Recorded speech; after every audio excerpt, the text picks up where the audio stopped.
ಈಶ್ವರಪ್ಪನವರಿಗೆ ಅರ್ಧ ಸೆಟಲ್ಮೆಂಟ್ ಆಗಿದೆಯಾ? ಅವನ ಸೆಟಲ್ಮೆಂಟ್ 1 ರೌಂಡ್ ಸೆಟಲ್ಮೆಂಟ್ ಆಗಿದೆ.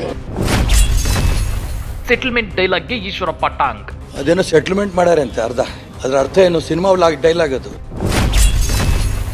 ಏನಿದು ಸೆಟಲ್ಮೆಂಟ್ ರಾಜಕಾರಣದ ವಾಗ್ಯುದ್ಧ?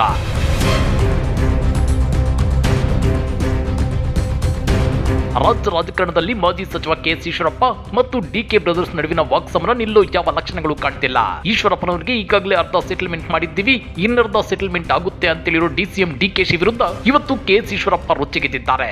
ಹಾಗಾದ್ರೆ ಏನಿದು ಸೆಟಲ್ಮೆಂಟ್ ರಾಜಕಾರಣದ ವಾಗ್ಯುದ್ಧ ಅಂದ್ರ ಅದನ್ನ ತೋರಿಸ್ತೀವಿ. ಆದ್ರೆ ಅದಕ್ಕಿಂತ ಮೊದಲು ನಮ್ಮ ಚಾನಲ್ ಅನ್ನ ಸಬ್ಸ್ಕ್ರೈಬ್ ಮಾಡ್ಕೊಳ್ಳಿ, ಹಾಗೇನೆ ಪಕ್ಕದಲ್ಲಿರೋ ಬೆಲ್ ಬಟನ್ ಅನ್ನು ಪ್ರೆಸ್ ಮಾಡಿ.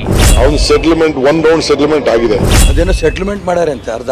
ಅದರ ಅರ್ಥ ಏನು? ಸಿನಿಮಾ ಡೈಲಾಗ್ ಅದು. ಮಾತಿಗೆ ಮಾತು, ಟಕ್ಕರ್ಗೆ ಟಕ್ಕರ್.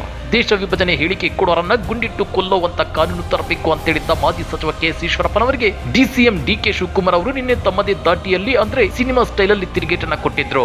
ಈಶ್ವರಪ್ಪನವರು ಈ ಹಿಂದೆ ಅಸೆಂಬ್ಲಿಯಲ್ಲಿ ನಮ್ಮ ವಿರುದ್ಧ ಮಾತನಾಡಿದ್ರು. ಈಗ ಅವರು ಎಲ್ಲಿದ್ದಾರೆ? ಅವರಿಗೆ 1 ರೌಂಡ್ ಸೆಟಲ್ಮೆಂಟ್ ಆಗಿದೆ. ನಮ್ಮ ವಿರುದ್ಧ ಮಾತನಾಡುವವರಿಗೆ ಅಲ್ಲಲ್ಲೇ ಸೆಟಲ್ಮೆಂಟ್ ಮಾಡಿದ್ದೇವೆ, ಈಶ್ವರಪ್ಪನವರನ್ನ ಸುಮ್ಮನೆ ಬಿಡಲ್ಲ ಅಂತ ಹೇಳಿದ್ರು. ಈಶ್ವರಪ್ಪನ ಕ್ಷಮೆ ಕೇಳಿ ಅಂತ ನಾವು ಹೇಳ್ತಾ ಇಲ್ಲ. ಅವನ ಸೆಟಲ್ಮೆಂಟ್ 1 ರೌಂಡ್ ಸೆಟಲ್ಮೆಂಟ್ ಆಗಿದೆ. ಅಸೆಂಬ್ಲಿಲಿ ಏನೋ ಮಾತಾಡಿದ್ರು, ನಿಮ್ಗೆ ನೆನಪಿದ್ಯಾ? ನಮ್ಮ ಫಾದರ್ನೆಲ್ಲ ಪಾಪ ನೆನೆಸ್ಕೊಂಡಿದ್ರು. ಈಗ ಎಲ್ಲಿದ್ದಾರೆ ಈಶ್ವರಪ್ಪ? ಯಾರು ನಮ್ಮ ಸುದ್ದಿಗೆ ಬಂದಿದ್ದಾರೆ ಅವ್ರದ್ದೆಲ್ಲ ಒಂದೊಂದು ಸ್ಟೇಜ್ ಸೆಟಲ್ಮೆಂಟ್ ಆಗ್ತಾ ಇದೆ. ಅರ್ಥ ಆಯ್ತಾ? ನಾವೇನು ಈಶ್ವರಪ್ಪನ ಯಾವ ಸೆಟಲ್ಮೆಂಟ್ ಕೇಳಿ ಗುಂಡಿಗೆ ಕೊಲ್ತೀನಿ ಅಂತ ಕೊಲ್ಲಿ ಬಿಡಿ. ಡಿ.ಕೆ. ಸುರೇಶ್ ಈ ಗುಂಡಿಗೆ ಇವಕ್ಕೆಲ್ಲ ಎದುರೋ ಬ್ಲಡ್ ಎಲ್ಲ ಅದು. ಇದಕ್ಕೆ ಇವತ್ತು ಕೆರಳಿ ಕೆಂಡವಾಗಿರೋ ಮಾಜಿ ಸಚಿವ ಕೆಎಸ್ ಈಶ್ವರಪ್ಪ ಸೆಟಲ್ಮೆಂಟ್ ಮಾಡುತ್ತೇನೆ ಅಂದ್ರೆ ಏನರ್ಥ? ಸಿನಿಮಾದಲ್ಲಿ ಹೇಳುವಂತೆ ಡೈಲಾಗ್ ಹೇಳಿದ್ದಾರೆ ಅಂತೇಳಿ ರೊಚ್ಚಿಗೆದಿದ್ದಾರೆ. ನಾನು ಡಿಸಿಎಂ ಸಹೋದರ ಮತ್ತು ಸಂಸದ ಅನ್ನೋ ಅಹಂಕಾರದಲ್ಲಿ ಡಿಕೆ ಸುರೇಶ್ ಪ್ರತ್ಯೇಕ ರಾಷ್ಟ್ರದ ಹೇಳಿಕೆ ನೀಡಿದ್ರು. ಕೂಡಲೇ ಅವರಿಗೆ ನೋಟಿಸ್ ನೀಡಿ ಬಂಧಿಸಬೇಕಿತ್ತು, ಆದ್ರೆ ನನಗೆ ನೋಟಿಸ್ ಕೊಟ್ಟಿದ್ದಾರೆ. ಶಿವಕುಮಾರ್ ಅವರು ನನ್ನ ವಿರುದ್ಧ ಗೂಂಡಾಗಳು ಬಳಸುವಂತಹ ಪದ ಪ್ರಯೋಗಿಸಿದ್ದಾರೆ. ಅರ್ಧ ಸೆಟಲ್ಮೆಂಟ್ ಮಾಡಿದ್ದೇನೆ, ಪೂರ್ಣ ಮಾಡುತ್ತೇನೆ ಎಂದಿದ್ದಾರೆ ಅಂತೇಳಿ ಈಶ್ವರಪ್ಪ ಕಿಡಿಕಾರಿದ್ದಾರೆ. ಅಷ್ಟೇ ಅಲ್ಲ, ಇಂತಹ ಗುಡ್ಡು ಬೆದರಿಕೆಗಳಿಗೆ ಹೆದರಿದ್ರೆ ನಾನು ರಾಜಕಾರಣದಲ್ಲಿ ಇರುತ್ತಿರಲಿಲ್ಲ. ಅವರಿಗೆ ಅರ್ಧ ಸೆಟಲ್ಮೆಂಟ್ ಈಗಾಗಲೇ ಆಗಿದ್ದು ಜಾರಿ ನಿರ್ದೇಶನಾಲಯ ಮಾಡಿದೆ, ಇನ್ನರ್ಧ ಶೀಘ್ರದಲ್ಲೇ ಆಗುತ್ತೆ. ಜಾಮೀನಿನ ಮೇಲೆ ಹೊರಗಿರುವ ಅವರು ಮತ್ತೆ ಜೈಲಿಗೆ ಹೋಗ್ತಾರೆ, ಆಗ ಪೂರ್ಣ ಸೆಟಲ್ಮೆಂಟ್ ಆಗುತ್ತೆ ಅಂತೇಳಿ ತಿರುಗೇಟನ್ನ ಕೊಟ್ಟಿದ್ದಾರೆ. ಅದೇನೋ ಸೆಟಲ್ಮೆಂಟ್ ಮಾಡ್ಯಾರ ಅಂತ ಅರ್ಧ. ಅದರ ಅರ್ಥ ಏನು? ಸಿನಿಮಾ ಡೈಲಾಗ್ ಅದು. ಗೂಂಡಾಗಳು ಬಳಸುವಂತ ಪದ.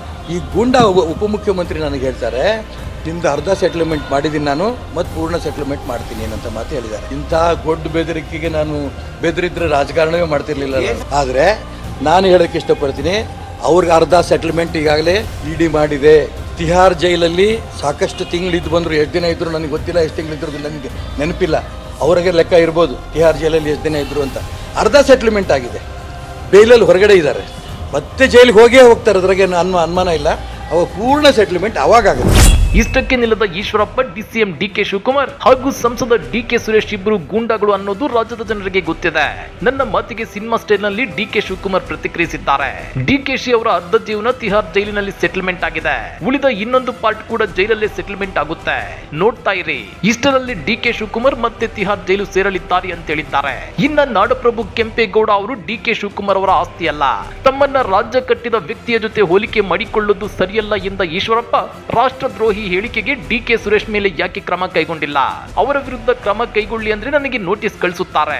ರಾಷ್ಟ್ರದ್ರೋಹಿಗಳನ್ನ ರಕ್ಷಣೆ ಮಾಡಿದ್ದಾರೆ ಅಂತೇಳಿ ಕಿಡಿಕಾರಿದ್ದಾರೆ. ಜೊತೆಗೆ ರಾಜ್ಯ ಕಾಂಗ್ರೆಸ್ ಸರ್ಕಾರ ಬದುಕಿಲ್ಲ ಅಂತಾನು ಟೀಕಿಸಿದ್ದಾರೆ. ಹಾಗಾದ್ರೆ ಯಾರು ಯಾರಿಗೆ ಸೆಟಲ್ಮೆಂಟ್ ಮಾಡ್ತಾರೆ? ಡಿಕೆ ಶಿವಕುಮಾರ್ ಅವರನ್ನ ಈಶ್ವರಪ್ಪ ಮತ್ತೆ ತಿಹಾರ್ ಜೈಲಿಗೆ ಕಳಿಸ್ತಾರ? ಇಲ್ಲ 40% ಕಮಿಷನ್ ಕಳಂಕದ ಈಶ್ವರಪ್ಪನವರ ಪ್ರಕರಣ ತನಿಖೆ ನಡೆಯುತ್ತಿದ್ದು ಈಶ್ವರಪ್ಪನವರೇ ಜೈಲಿಗೆ ಹೋಗ್ತಾರ? ರಾಷ್ಟ್ರದ್ರೋಹಿ ಹೇಳಿಕೆ ಕೊಡುವವರಿಗೆ ಗುಂಡಿಟ್ಟು ಕೊಲ್ಲುವಂತ ಕಾನೂನು ಜಾರಿಗೆ ತರಬೇಕು ಅಂತೇಳಿರೋ ಈಶ್ವರಪ್ಪನವರಿಗೆ DCM DK Shivakumar settlement answer ಬಗ್ಗೆ ನೀವೇನಂತೀರಾ? ಕಮೆಂಟ್ ಮಾಡಿ, ವಿಡಿಯೋ ಲೈಕ್ ಮಾಡಿ, ಶೇರ್ ಮಾಡಿ. ಇಂಥ ಮತ್ತಷ್ಟು ರೋಚಕ ರಾಜಕೀಯ ಸುದ್ದಿಗಳನ್ನ ಮಿಸ್ ಮಾಡದೆ ನೋಡಬೇಕು ಅಂದ್ರೆ ನಮ್ಮ ಯೂಟ್ಯೂಬ್ ಚಾನಲ್ ಅನ್ನ ಸಬ್ಸ್ಕ್ರೈಬ್ ಮಾಡ್ಕೊಳ್ಳಿ.